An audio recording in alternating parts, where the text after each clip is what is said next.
Hello dear people of the internet, I hope you've been doing fine. Today I wanted to fulfill a promise I made to you some time ago, which is do a review of All My Friends Are Superheroes by Andrew Kaufman. I picked up this book in the Waterstones in Amsterdam. It was in the amazingly well curated section of staff recommendations.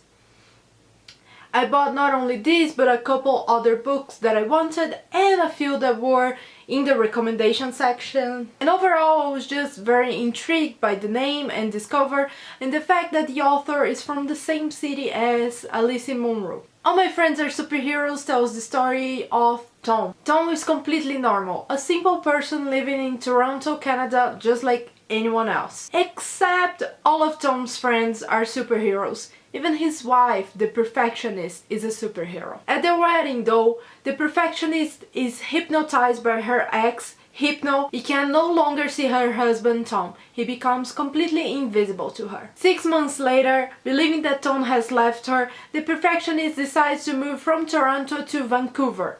And Tom has the length of the flight there to convince her he is real. As you can see, this book is really short. It's only about 108 pages long. It is composed of very short chapters intercalating between the present with Tom and the perfectionist at the airport or in the airplane, and chapters from the past with Tom meeting all of his superhero friends, starting a relationship with the perfectionist, how it all happened. I guess I could say this is a comedy fable-like book. It reads very much like a spoken word story. It is a little bit singy-songy, as in it has a lot of rhymes and a very even tempo. It sounds to me a little bit like a camp or bedtime story you tell someone with some moral life lesson in the end. Like in a fable, the characters are overall very shallow. They are defined by very few but strong characteristics. They are more like archetypes, allegories. Allegories? I hope I'm saying that right. They're more like allegories to something else. The story itself is very simple. Little life tales you can easily understand and identify with, and to which you bring meaning to. You are responsible to drawing meaning and subtext from this. If you want to go deeper into the story and analyze their meanings, you can.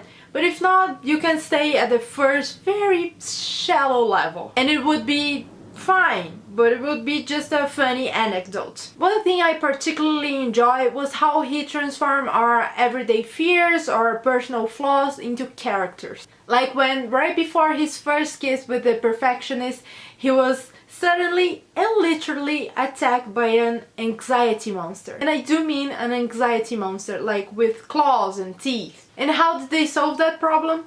Let me just quote the perfectionist. There are two ways to get rid of an anxiety monster, my friend. You either have a bath or a nap. And I found that to be really true. Overall, this is a very easy read. You read it in one sitting and it's very funny. And when you finish it, you feel a little bit lighter, a little bit more hopeful of the world. And you can identify so much with the situations and the characters in the story.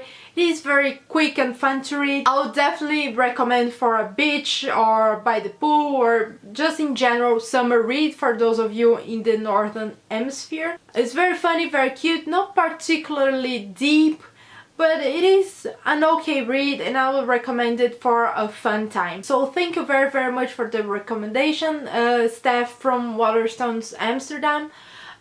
This was really good. It made my day, it made me happy. So thank you.